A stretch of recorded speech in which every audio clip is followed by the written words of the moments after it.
Graça e paz, irmãos. É realmente muito bom estar aqui. Agradeço a igreja, a figura do pastor Viana, pelo convite, poder compartilhar um pouco da palavra de Deus. Vim com a minha esposa, a Edma, como o pastor Viana mencionou, nós fomos membros aqui. Alguns irmãos nós conhecemos, outros nós não conhecemos, mas eu acredito que o meu nome esteve em orações aí, nas orações dos irmãos, na oração da igreja, e é por isso que eu estou aqui hoje. Eu tenho dito em todos os lugares em que eu tenho ido, mesmo que eu passasse todos os dias da minha vida agradecendo ao Senhor pelo que Ele fez por mim, não seriam dias suficientes para tanto agradecimento e por tudo que Ele fez. Mas eu gostaria de iniciar compartilhando uma porção da Palavra de Deus em Atos capítulo 9, a partir do versículo 31. O tema da nossa mensagem é: devemos falar com ousadia. E aí, o falar não é somente atrás do púlpito, não é somente no templo, mas em todos os lugares em que estejamos, devemos falar com ousadia. E isso nós vamos aprender aqui hoje, ou relembrar para alguns.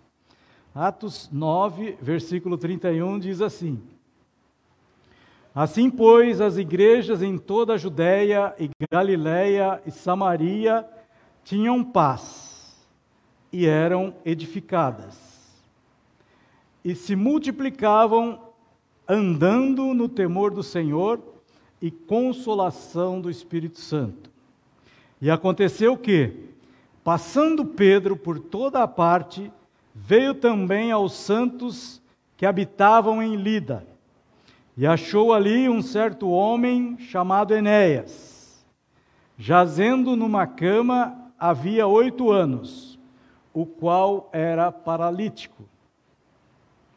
E disse-lhe Pedro: Enéas, Jesus Cristo te dá saúde, levanta-te e faze a tua cama. E logo se levantou. E viram-no todos os que habitavam em Lida e Sarona, os quais se converteram ao Senhor. Amém? Vamos parar por aqui e orar. Amado Deus e Pai, nós somos gratos, Senhor, mais uma vez, por estarmos reunidos aqui, nesta igreja, neste lugar, Pai, para a meditação na Sua palavra. Que o Senhor abra os nossos olhos para o entendimento, Pai, que Teu Espírito Santo nos ajude a compreender a Sua rica, poderosa e eficaz palavra. Fortaleça cada um de nós aqui, Senhor, e que todos estejamos prontos para falar do Teu nome com ousadia, Pai. Que o Senhor nos ajude, através do Teu Espírito Santo, que Ele transite livremente entre nós, convencendo-nos da justiça, do pecado e do juízo, Pai, e dando o entendimento da Tua palavra, pois é no nome santo de Jesus que nós oramos. Amém. O versículo primeiro que nós lemos aqui, em Atos 9, 31, diz assim: assim, pois, todas as igrejas de toda a Judéia e Galiléia e Samaria tinham paz, eram edificadas e se multiplicavam, andando no temor do Senhor e consolação do Espírito Santo. O termo assim, pois, nos indica que ele está concluindo alguma coisa que foi escrito antes. Então nós precisamos voltar a alguns versículos para tentar entender o que aconteceu antes desses versículos. Eu vou voltar ao versículo 25, né, deste mesmo capítulo 9. Nós temos Barnabé, que é um dos que caminhavam com Paulo, ou Saulo, né, ele vem e apresenta o que Deus fez na vida de Saulo. Saulo, vocês conhecem a história. Quem não conhece, nós vamos refrescar. Ele era perseguidor da igreja, né? Ele saiu com cartas de autorização para prender aqueles que eram da religião do caminho, ou que pregavam pelo caminho. Ficavam na beira da estrada falando de Jesus. Nada mais do que isso. E ele tinha autorização dos principais, dos sacerdotes, para prender quem tivesse ensinando pelo caminho a palavra de Deus, ou sobre Jesus. E aí ele vem, e na estrada de Damasco, ele tem um encontro com o Senhor Jesus. Uma luz arrebata ele, e ele fala: Saulo, Saulo, por que me persegues? Aí ele: mas eu perseguindo quem? Quem está falando? Ah, sou eu, Jesus, a quem tu persegues. E aí Saulo ficou meio encabulado no início: mas eu persigo Jesus? Não, eu estou à caça dos que estão pelo caminho. E aí mas aí vem a ideia, talvez, do que Paulo ensina sobre a igreja ser corpo de Cristo, né? Porque eles falavam de Cristo, e Cristo vem e fala: eu sou o Cristo, a quem tu persegues. E aí, então eu estou perseguindo Jesus. E aí vem a ideia do corpo de Cristo ser a igreja. E aí Barnabé vem aqui no versículo 25, tomando de noite os discípulos, desceram dentro de um cesto pelo muro. E quando Saulo chegou a Jerusalém, procurava ajuntar-se aos discípulos, mas todos o temiam, não crendo que fosse discípulo. É lógico, ele era perseguidor da igreja. Ele deveria ter trancado em prisões muitos dos cristãos naquela época, que ainda não eram conhecidos como cristãos, mas sim daqueles que pregavam pelo caminho. Provavelmente ele tem até matado alguns, porque em uma das suas cartas ele fala: uma coisa faço, deixando as coisas que para trás ficam, olho para o alvo, olho para as que estão adiante de mim, e caminho para o alvo, que é Jesus. Então ele tinha que esquecer das coisas que ficaram para trás. Muitas vezes nós entramos na igreja, nos convertemos ao cristianismo, ao Senhor Jesus, tornamos Ele como o Senhor de nossas vidas, mas muitas vezes nós queremos continuar com as coisas que deveríamos deixar para trás. Sejam elas práticas de alguns vícios mundanos, seja ela alguma prática de algum comportamento que nos deixava escravos do pecado, e nós não queremos abrir mão daquilo. O que nós precisamos é deixar as coisas para trás. Por isso que se chama conversão, mudança de rumo. Você está caminhando para um destino, para um caminho que parece direito, mas ao final são caminhos de morte. Precisamos mudar de direção. E essa ideia de deixar para trás, Paulo nos ensina muito bem. Uma coisa faço, deixando as coisas que para trás ficam. Então, nunca ninguém o questionou sobre a perseguição, mas no início os cristãos tinham medo de Saulo. E aí eles falaram: mas como é que eu vou aceitá-lo? Ele é aquele que mata os cristãos, que prende os cristãos, eu não vou admitir isso. Aí Barnabé, então, ele interveio e falou sobre isso.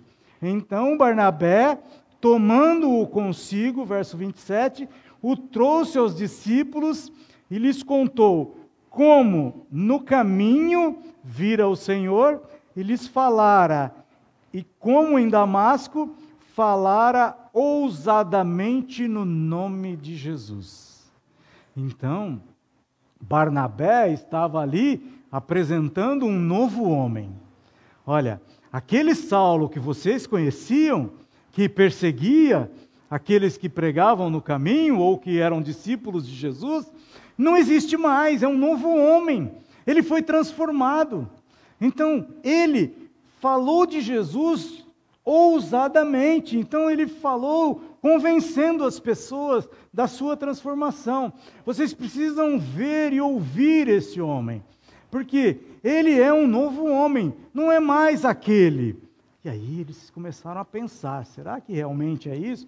E aí ele foi e continuou, e andava com eles em Jerusalém, entrando e saindo, e falava ousadamente no nome do Senhor Jesus.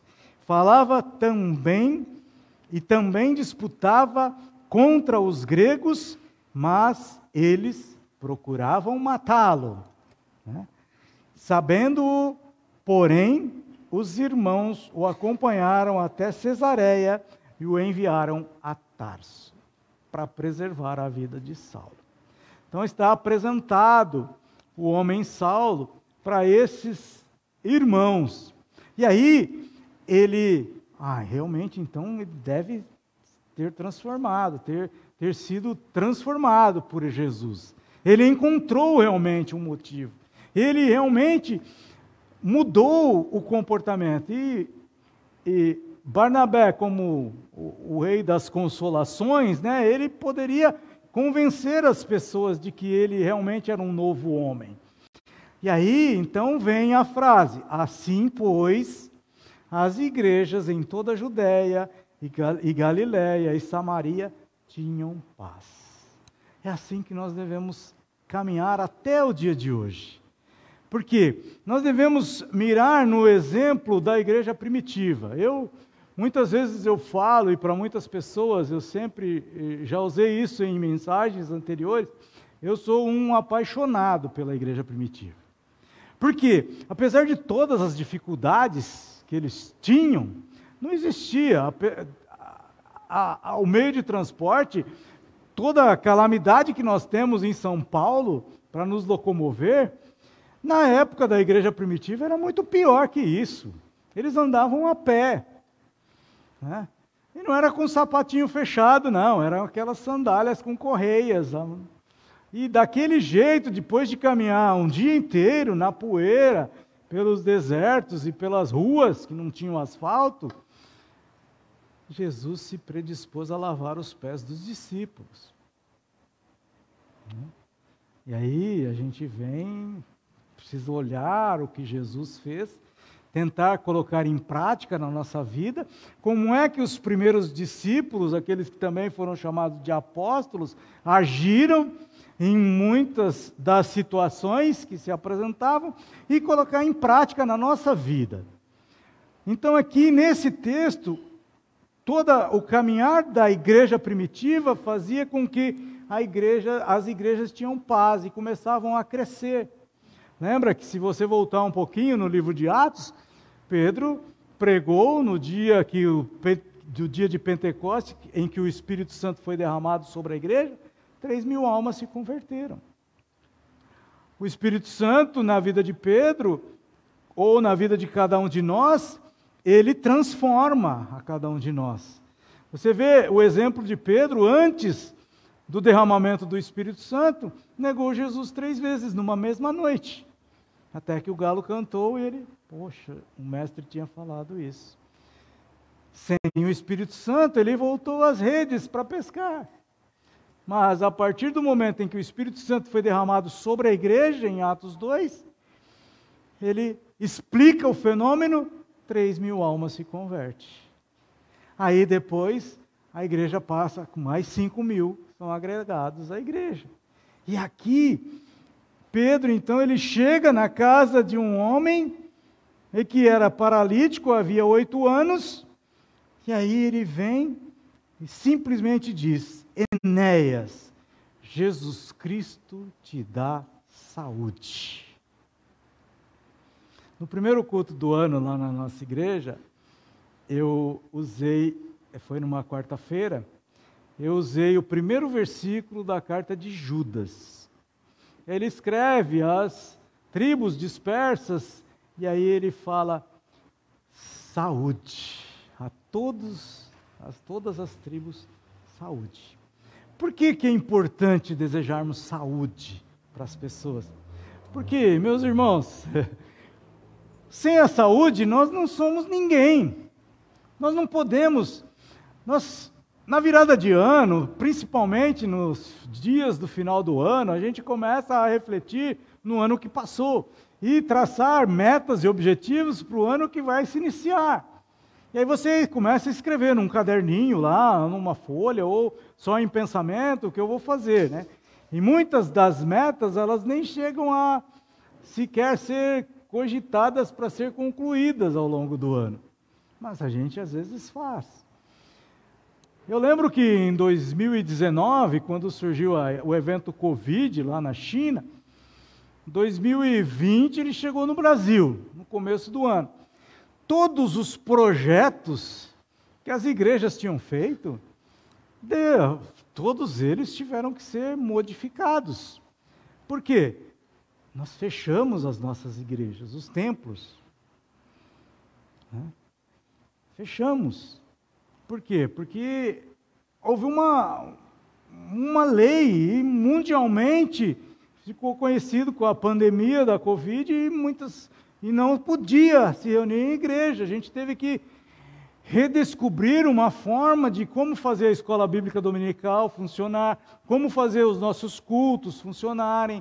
E aí a gente foi usando a tecnologia de culto online. Eu via que muitas vezes a Vila São José usava a gravação do culto, mas é diferente você gravar o culto sem plateia, sem a presença dos irmãos. Por mais que você saiba que os irmãos estão assistindo pela internet, é diferente. Você não consegue no final do culto dar um abraço no seu irmão, orar por uma necessidade especial que ele tenha naquele momento, né? Receber a informação do quanto aquilo tocou na vida dele.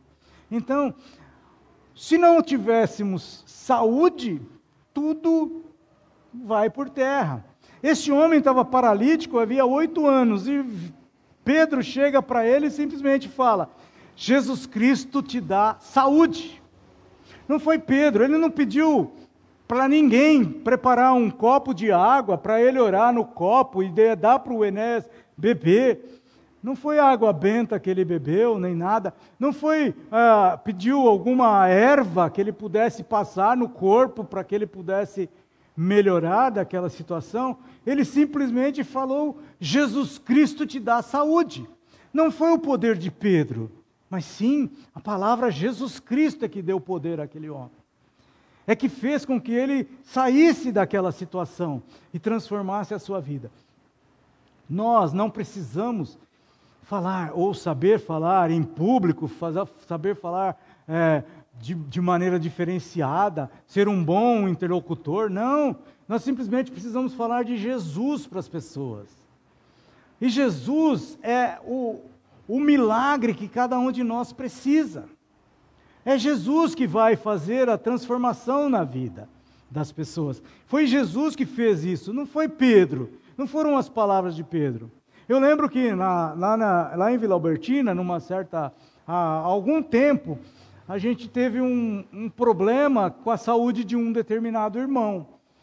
E aí esse irmão, a família acabou se questionando a forma do pastor que tinha na época, a forma dele orar e tal. Ele queria que as pessoas ele orasse e provocasse a cura, para aquela pessoa ser curada realmente. Mas não é a figura do pastor que faz a diferença, mas sim a palavra, Jesus que vai fazer a diferença. Então, independente disso, quem quer que seja, as pessoas até chegaram a sair da igreja e foram para um outro movimento em que lá sim a oração parecia ter poder, segundo a interpretação das pessoas. Mas o que aconteceu? A pessoa não conseguiu sobreviver, acabou morrendo com aquele mal. Então não foi a questão da pessoa, mas sim a oração que vai fazer a diferença. E aí é essa oração, é o confiar em Jesus que vai fazer a diferença.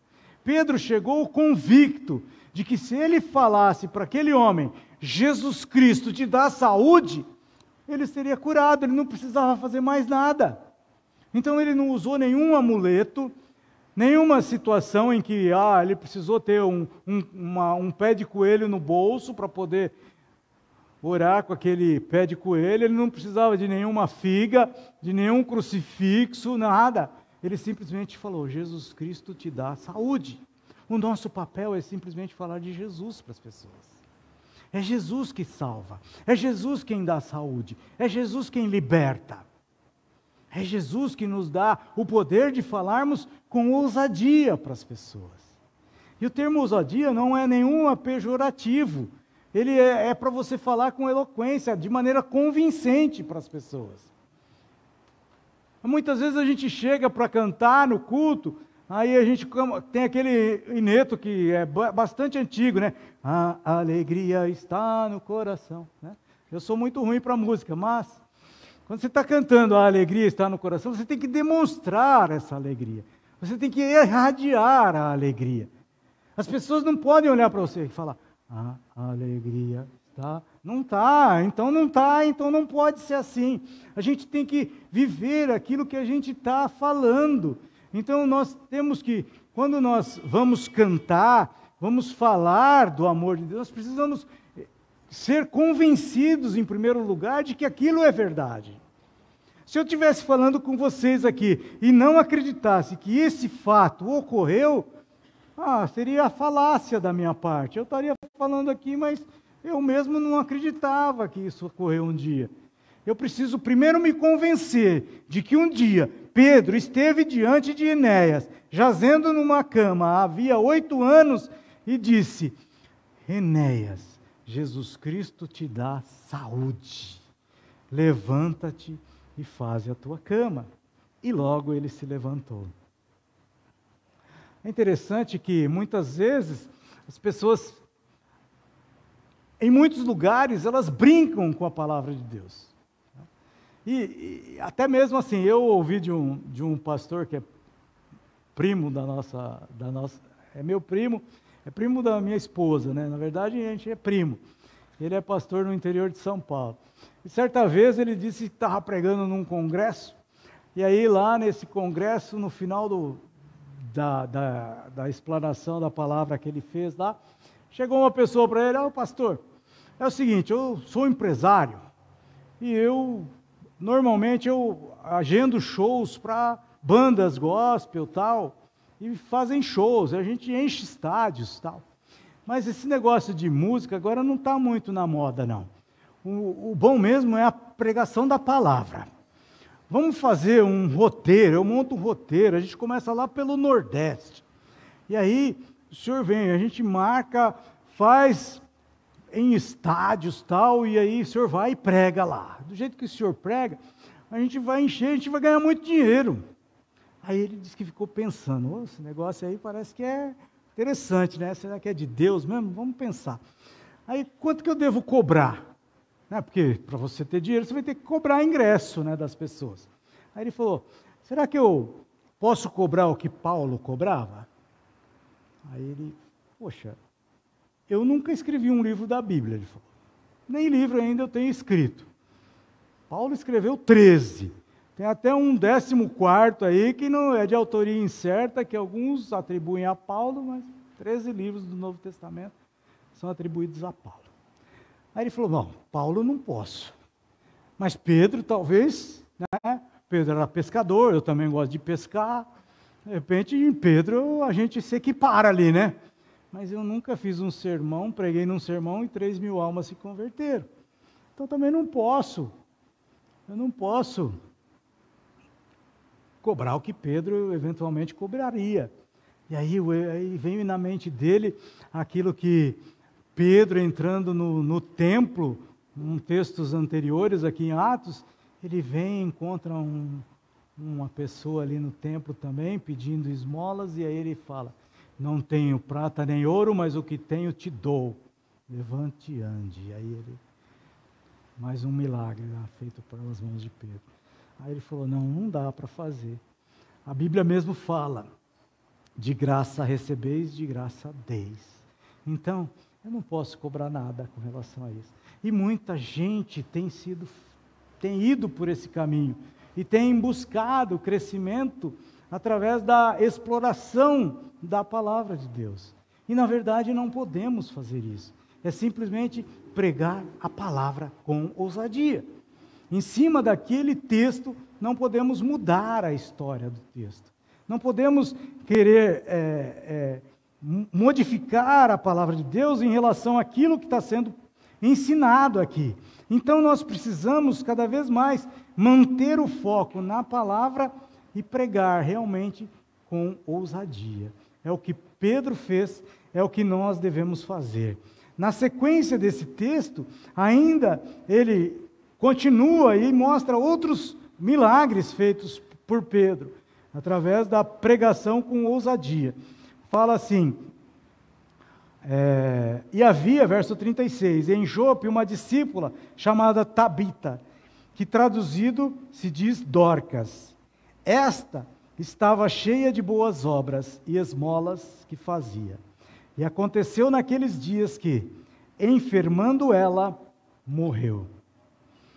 E tendo-a levado, a depositaram num quarto alto.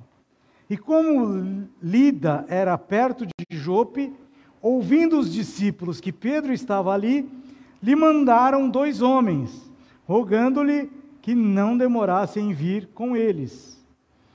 E levantando-se Pedro, foi com eles, e quando chegou, o levaram ao quarto alto.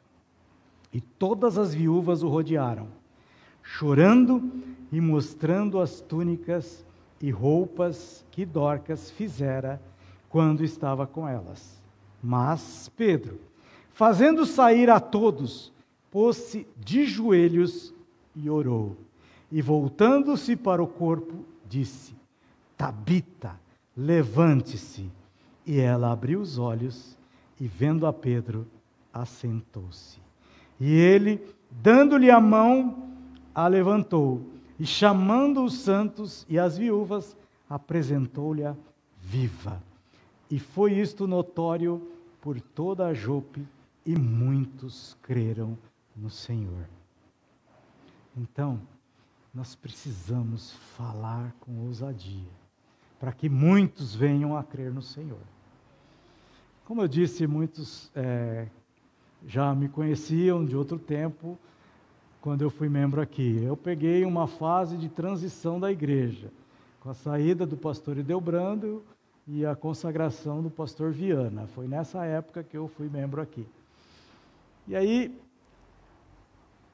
o evento que aconteceu no ano de 2021 comigo, né, eu somente estou aqui por conta das orações dos irmãos, por conta de os irmãos terem levado o meu nome aos pés de Jesus. Por quê? Por meus próprios méritos, eu não conseguiria. Quando eu estava me recuperando, que fazia um videochamada com a minha esposa, eu falava para ela e para o meu filho: eu não consigo orar. Estava numa situação assim. E aí, irmãos, o poder da oração, ele é tão grande, ele uniu tanta gente em volta desse momento, que assim, agora, em determinado momento, eu vou pedir a liberdade aos irmãos e vou ler um texto que foi passado dia 12 de julho de 2020. Qual era a situação? Então, o texto aqui que nós lemos da palavra de Deus, Pedro chegou num determinado lugar e encontrou Enéas paralítico numa cama. No dia 12 de julho de 2020, os médicos não passaram um boletim para minha esposa e para o meu filho, ligaram para o meu irmão, médico em Araçatuba, e passaram o boletim para ele. E aí ele transcreveu o boletim para a família, que foi repassado e provavelmente chegou no pastor Viana e alguns irmãos da igreja devem ter recebido. Dizia assim, lá em 12 de julho de 2021, me ligaram agora do HC, que é o Hospital das Clínicas, onde eu estava internado, relatando o quadro do Roberto. Relatando que o quadro do Roberto piorou muito. Tem usado drogas vasoativas para manter a pressão numa dose alta. A concentração de oxigênio está em 100% do ar inspirado. E mesmo assim está saturando 90%. A glicemia se mantém com insulina e a função renal preservada. O quadro é muito grave e a piora clínica foi grande. Está usando antibióticos de largo espectro e de última geração. Infelizmente, não poderia omitir essas informações de todos. Peço redobrarem as orações. Fui informado também que, a cada queda na função respiratória, há também uma queda na reserva funcional e reacional do paciente. Quadro complicado que, infelizmente, não gostaria de ter passado a vocês, mas devemos persistir em oração. Essa data ficou marcada porque era aniversário de morte da minha mãe. E os meus irmãos falaram, não, 2 pessoas da família no mesmo dia não dá. E aí foi. E aí essa notícia foi se espalhando, e aí eu creio que as igrejas intensificaram suas orações.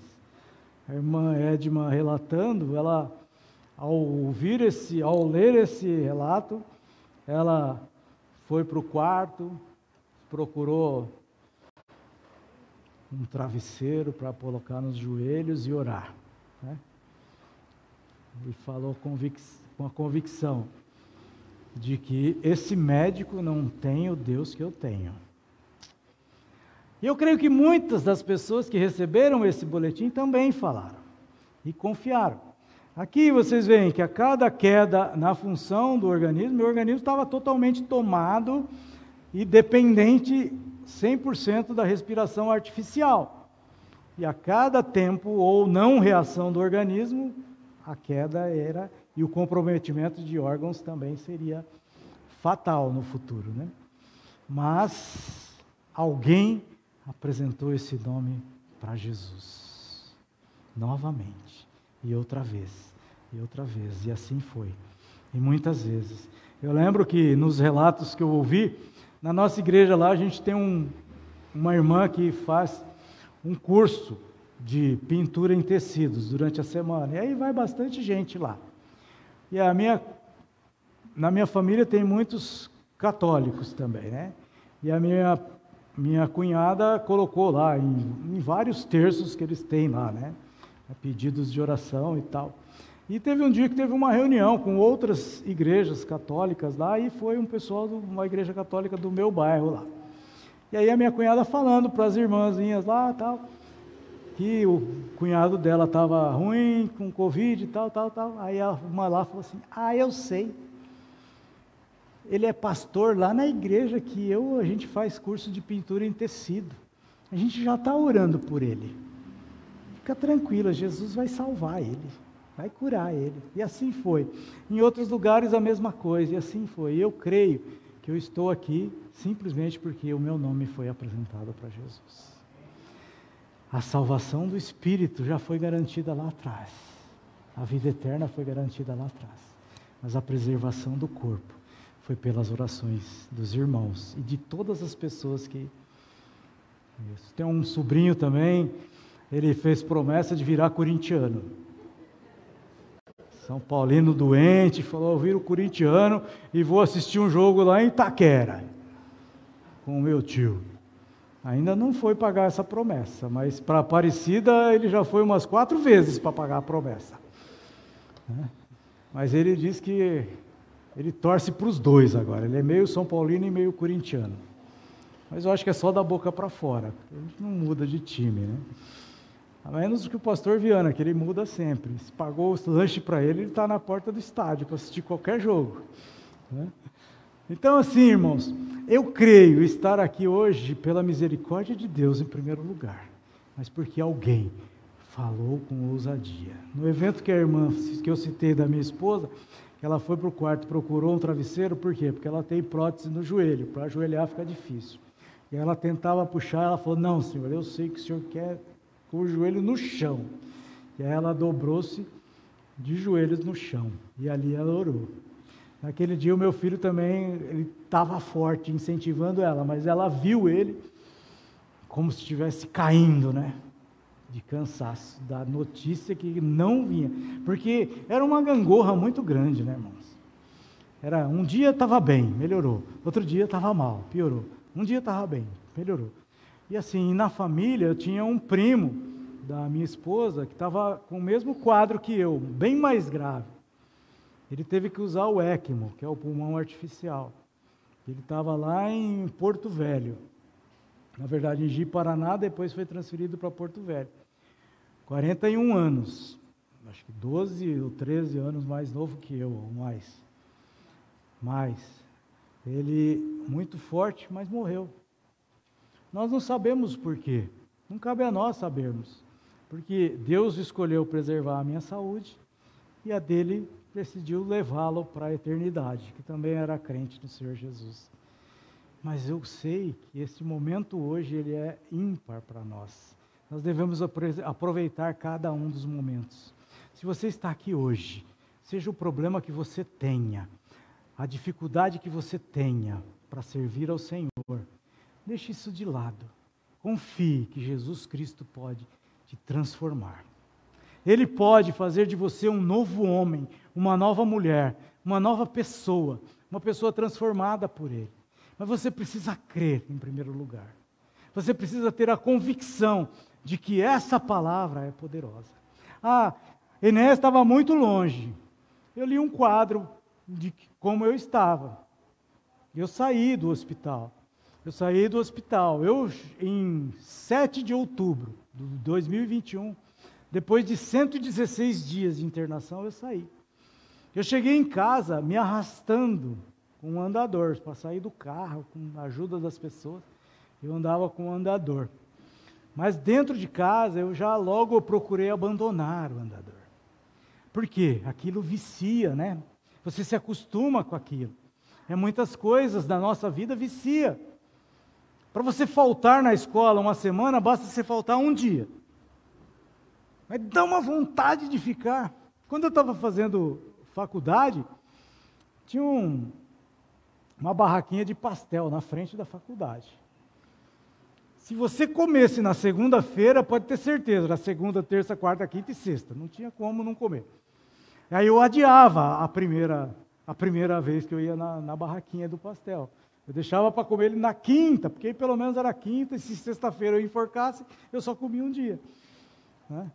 Ou pouco menos. Né? Mas assim, para você tomar gosto da coisa que atrapalha a sua vida, basta você fazer uma vez. Então, às vezes é difícil você deixar o passado. A igreja, eu creio que a igreja ama cada um de nós. Deus ama o pecador, mas Ele não quer que o pecador permaneça em pecado. Ele quer transformar a nossa vida. Deus amou o mundo de tal maneira que enviou seu Filho unigênito para que todo aquele que nele crê não morra, mas tenha vida eterna. Deus enviou Jesus para que você tenha vida eterna. A Bíblia fala que uma alma vale mais do que o mundo inteiro. Eu gosto de usar essa ilustração porque assim, todo mundo às vezes almeja a casa própria, né? E a cada dia mais, as coisas estão cada vez mais caras. E você entra num financiamento bancário. Terrenos a gente quase não acha. A gente tem que ir bem afastado, num lugar que ainda está, um bairro que está sendo populado, tal, e para você conseguir um terreninho, tal. Mas aí, qual é o valor de um terreno? Aqui perto da igreja, tem algum terreno disponível? Alguém sabe dizer o valor de um terreno para uma casa?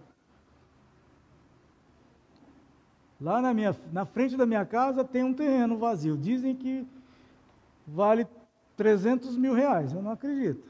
O cara não vende. Dizem que vale 300 mil reais, ou até mais. Mas assim, um terreno. E quando tiver uma casa em cima? Vai para 600, vai para 800, vai para 1 milhão, e aí vai. O bairro inteiro, então, quanto que custa? A cidade inteira. Imagina quantos milhões ou bilhões seriam necessários para você comprar a cidade de São Paulo. Será que dá para mensurar esse valor? O que dá para falar é o que a Bíblia diz sobre você. A sua alma vale mais do que o mundo inteiro. A gente não consegue pôr preço na cidade de São Paulo. Imagina para o mundo inteiro. Mas a sua alma vale mais do que isso. Se houvesse somente você para Jesus Cristo salvar, ele viria, morria na cruz da mesma forma que ele fez. Ele morreu para todo aquele que crê. Eu creio. E você? Se você tem alguma dificuldade, venha com a dificuldade que você tem. O amor da igreja vai transformar a sua vida. O calor dos irmãos aqui vai transformar a vida de vocês. Quantas saudades nós temos dos irmãos aqui, né? Dos cultos que nós vínhamos aqui. O templo era menor.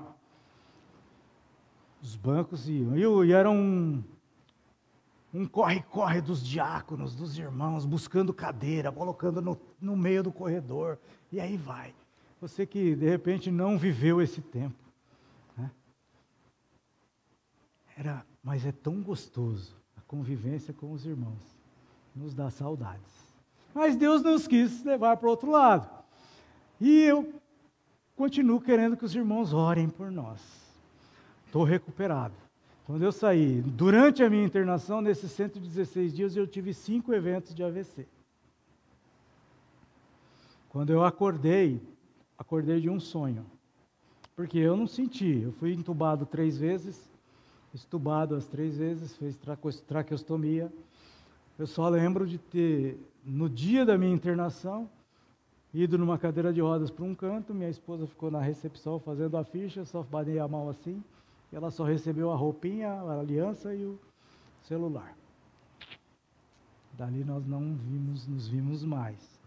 Eu escutei os médicos falando, já na hora eu já fui recebendo oxigênio e tal, e eu escutava, a gente precisa separar a enfermaria, levar os casos mais graves para o mais grave e os mais leves para o mais leve. Eu falei, Senhor, me leva para o mais leve. Mas se eu fui entubado no mesmo dia, eu fui para o mais grave. E ali eu fiquei 116 dias. Quando eu acordei, o médico, eu desenvolvi um sonho, né? Lá, que eu tinha tido alta no primeiro dia de HC. Esse foi o meu sonho. E fui para casa, mas não era minha casa, era uma casa que eu não conhecia. Uma reunião de família, tipo as reuniões de Natal. E ali eu estava, mas não interagia com ninguém, eu não estava bem. E aí eu ficava pensando comigo, por que me deram alta? Por que eu estou aqui? Eu não estou bom. Mas eu não conseguia falar isso para ninguém. E eu só escutava o movimento. Um certo dia me levaram para um restaurante, eu numa cadeira de rodas. Isso tudo no meu sonho, porque eu estava lá, sendo entubado, fiz videoconferência com ela, mas eu não lembro desses processos. Algumas coisas que eles falam, que conversaram comigo, aí eu começo a me lembrar. Mas eu só lembro desse sonho. Aí eu fui para um lugar e eles soltaram a cadeira de rodas, ela começou a descer no piso meio que baixo, e fui em direção a um lago. O lago mais lindo que eu já vi na minha vida, ele era atrás do Centro Cultural São Paulo, ali, Centro Cultural Paulista, ali na Vergueiro. Atrás dali é a 23 de maio. Não tem lago nenhum ali, passa um rio ali embaixo, canalizado já. Mas no meu sonho era um lago. E aí a cadeira foi indo em direção àquela água. Eu falei, pronto, agora eu vou morrer afogado. Eu não consigo me mexer. E a cadeira parou exatamente na beira da água. E eu vi o pôr do sol mais lindo de todos os tempos que eu já vi na minha vida. Aí, no final do dia, os pedreiros que estavam trabalhando numa obra reconheceram, chamaram alguém do hospital, que era ali perto, em teoria, o Hospital das Clínicas, e aí alguém me resgatou para minha família de novo. E eu voltei para aquela casa, no meu sonho. E ali eu não estava bom, e cada dia ficava pior. Eu falava comigo, por que eu não voltei para o HC? Por que ela não me leva para o HC? Não me deram alta, eu não podia sair. Aí minha cunhada fala para ela, Edma, tem um hospital em Dracena, que minha cunhada levou o pessoal. Dracena é uma cidade do interior, para quem não conhece, onde moram esses primos aí, e onde eu conheci esse primo que estava com Covid também, que veio a falecer. E aí elas decidiram me internar numa clínica lá em Dracena, tudo no meu sonho. Falei, mas eu não tenho dinheiro para clínica particular. Eles me levam para Santa Casa, que no interior tem muito Santa Casa. Me levam para o Hospital das Clínicas de novo, mas não me leva para uma clínica. Me levaram, me internaram lá. E começou o tratamento lá. Deu continuidade ao tratamento. Mas passava uma semana, paravam de me atender. Não vinha médico, enfermeiro, não me davam banho, não me dava remédio, nada. Aí eu escutava a voz dela chegando na recepção do hospital. Ela sempre fazendo festa com as pessoas, né, amizade e tal. E aí eu escutava a voz, eu querendo chamar, vem aqui, me tira desse lugar, eles vão inventar doença até acabar o dinheiro de toda a família. E não conseguia falar com ela. Aí ela acertava mais uma semana de pagamento. Aí vinha médico, vinha enfermeiro, vinha exame, vinha tudo. De novo, passava mais uma semana, chegava sexta-feira, sumia tudo de novo. E assim, para encurtar a história, os enfermeiros estavam sendo desligados por conta da contratação temporária da época do Covid. Já estava diminuindo, eles estavam sendo demitidos. Eram conversas que eu ouvia lá no HC. Mas no meu sonho isso foi real. E esses enfermeiros não receberam daquele hospital que eu estava internado. E eles tomaram a clínica de assalto. E eu virei refém. E eles me amarraram na cama. Eu já estava amarrado por causa das sondas, né? Que eu queria arrancar a sonda, mas no meu sonho foram aqueles sequestradores que me amarraram. E eu queria tirar aquilo. Não, o senhor está numa UTI, o senhor não pode sair, o senhor pode ser eletrocutado. Ele falava, e borrachada na minha perna. E batia. O senhor não pode sair daqui, o senhor é nosso refém, a gente vai receber dinheiro pelo senhor estar aqui. Eles não pagaram a gente, mas a gente vai conseguir dinheiro através do senhor. O senhor é nosso refém. E aí eu vi até na televisão que tinham tomado a clínica de assalto. No meu sonho foi tudo isso. Aí eu acordo, o médico fala, seu Carlos, eu sou o doutor fulano de tal, a gente vai estubar o senhor. Tudo bem? Está aqui a equipe, o senhor vai sentir uma vontade de tossir, o senhor pode tossir forte, e a gente está aqui para atender o senhor. Tá bom. Eu balançava a cabeça, meio moribundo, aí a hora que eu acordei, simplesmente. Aí eu senti que eles tiraram alguma coisa de dentro de mim, provavelmente da tráqueos. Aí ele pôs a mão assim, fechando a cirurgia, e perguntou, o senhor sabe onde o senhor está? Falei, eu sei. Eu estou em Dracena, com a maior convicção do mundo. Aí ele fala, não, o senhor está no Hospital das Clínicas em São Paulo. Quando ele falou isso, parece que foi um alívio tremendo na minha vida. Porque eu não tinha ido para uma clínica, não tinha ido nada. E aí ele perguntou meu nome, aí eu falei meu nome. Perguntou minha idade, eu falei minha idade. Que andar que o senhor está? A gente está no 10º andar. Eu olhei para fora, vi o topo de um prédio. Ele falou, errou por um, a gente está no 11º.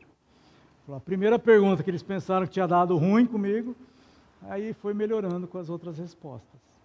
Eu falei, mas o senhor sabe há quantos dias o senhor está aqui? Eu falei, uma semana. Ele falou, não, o senhor já está há 42 dias aqui com a gente. E minha família, minha esposa? Não, eles estão bem. A gente fala com ele todos os dias. E depois a gente vai fazer uma videochamada com eles também. Aí foi. E assim foi. Daquele dia para frente, melhora em cima de melhora. Foram desmamando, né? Foram desligando o oxigênio aos poucos. Até chegar o dia que zerou. Tiraram eu do oxigênio.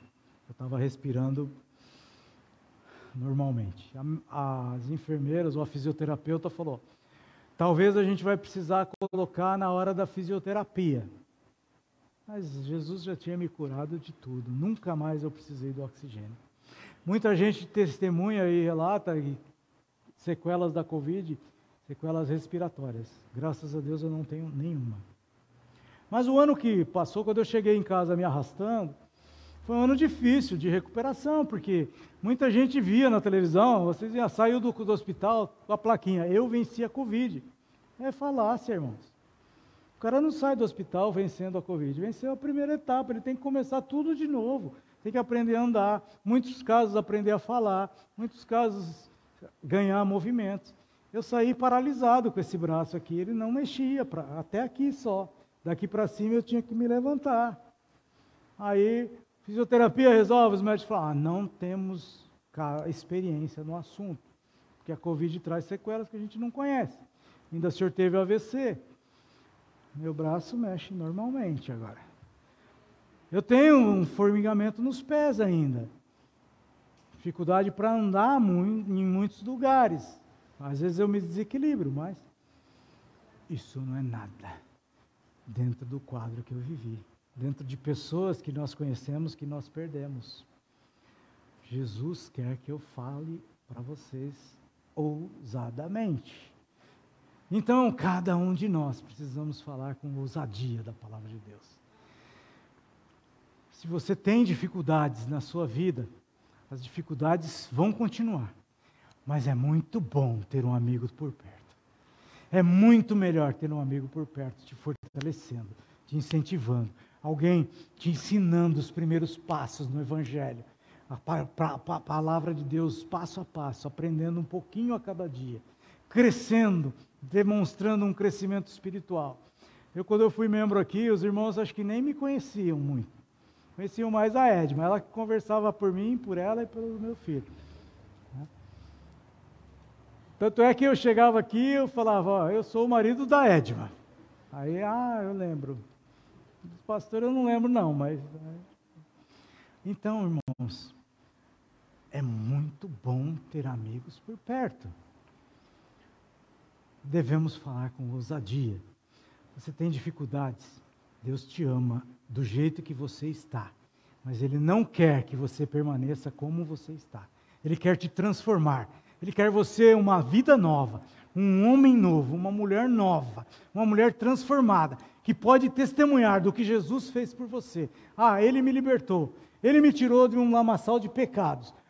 Ele me tirou de um leito de um hospital. A minha vontade, depois que eu saí, seria ficar deitado o tempo todo na cama.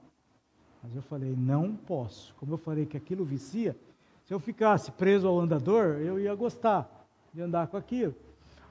Se eu resolvesse ficar na cama, todo mundo trazendo comidinha e tal, eu já estava cansado de cama. Foram 4 meses do ano passado dentro do hospital. Não trabalhando, mas ali, comendo aquela comida repetitiva. Né? Que é uma delícia, né? Mas, se eu ficasse no leito da cama, eu entraria em depressão e teria morrido. A minha melhor fisioterapia foi uma enxada na mão, em um terreno cheio de mato, e de pedra, de concreto e tudo mais. A gente tem um terreno em Atibaia, no mesmo loteamento que o pastor Antônio e a irmã Lúcia moram. E lá a gente estava fazendo um muro, e os pedreiros deixaram todo o concreto espalhado, caído pedra, pedaço de tijolo. E eu, na minha dificuldade, junto com o pastor Antônio, ele fez um porretinho para mim, chamavam de Moisés e Josué, ou Josué e Caleb, e aí vai. Porque eu andava com o porretinho, e o pastor Antônio ia com a enxada junto comigo. E aquela enxada serviu de fisioterapia. Hoje meu braço move normalmente, né? Os médicos achavam que não ia mover. Fisioterapia, se a gente fosse fazer, era uma semana, 30 minutos. Um dia na semana. Como é que você ia recuperar? Aí falava, tem que fazer em casa. Mas em casa é muito chato ficar fazendo aquele exercício, né?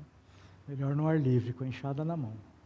Meu pai sempre dizia, dá um terreno para esse homem carpir, que aí ele vai parar de fazer. Tinha alguma coisa na televisão assim, está faltando uma enxada na mão desse cara. Dá uma enxada para ele carpir. E assim foi, realmente foi bom. Mas Jesus Cristo quer que falemos, não podemos deixar de falar, anunciar a sua palavra. A palavra de Deus é importante, cada um de nós. Pedro teve a convicção de falar sobre Jesus, ia salvar aquele homem, ia salvar aquela mulher. Ele não precisou de amuleto nenhum, você não precisa também, só fale de Jesus. Barnabé falou da transformação que Saulo teve, se tornou Paulo depois e escreveu 13 livros da nossa Bíblia. Sem olhar para trás. Deixe para trás as coisas que para trás ficam. É um vício que está te pregando? Não espere libertar do vício, venha como está. os irmãos vão te ajudar. O abraço do irmão, a palavra de Deus pregada aqui, a cada culto, vai transformar a sua vida. Vai te trazer um crescimento espiritual, um desenvolvimento. E aí você vai poder falar com ousadia. Eu não abria a boca nem na classe de jovens, quando às vezes eu participava aqui. Entrava mudo e saía calado.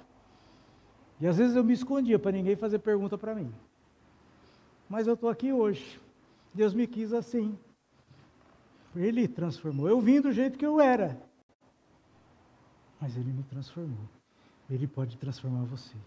Se você for para um leito de hospital, confie no poder da oração dos irmãos. Ela pode muito em seus efeitos. Que o Senhor nos ajude. A Bíblia fala, para nós finalizarmos, ora aquele que é poderoso para fazer infinitamente mais, além de tudo aquilo que pedimos ou pensamos. Segundo, um poder que opera em nós. O poder está dentro de cada um de nós.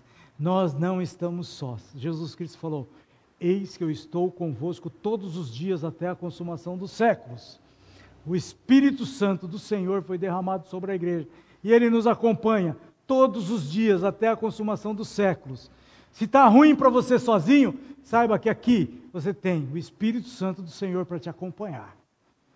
Ah, é difícil parar de fumar? O Espírito Santo do Senhor vai te ajudar. Ah, é difícil parar de beber? O Espírito Santo do Senhor vai te ajudar. E o calor dos irmãos também. Ele vai transformar a sua vida. Vai te fazer uma nova pessoa, um novo ser. Confie, acredite, tenha fé.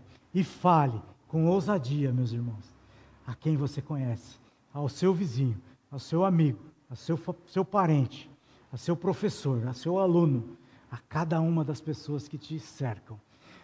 Elas cercam a você.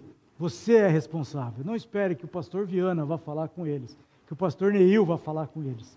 Eles são os seus mais próximos. Você é responsável. Eu sou o responsável pela minha cadeia de amigos. Você é responsável pela sua cadeia de amigos. E que o Senhor possa te iluminar, dar as palavras necessárias. Não deixe de orar, não deixe de levar seus pensamentos a Deus, não deixe de se apresentar às suas necessidades e às suas convicções e pedir o fortalecimento ao Senhor. Que o Senhor nos ajude a compreender a sua rica e poderosa palavra. Vamos orar. Amado Deus e Pai, obrigado, Senhor, por mais uma vez podermos compartilhar uma porção da Tua palavra, Pai.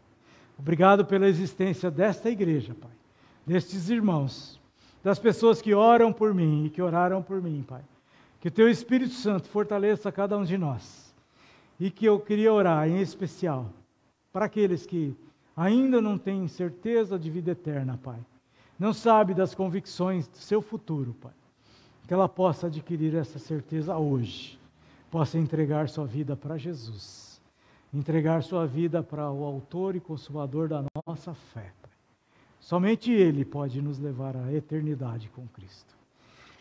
A palavra de Deus diz, e Jesus disse, eu sou o caminho, a verdade e a vida.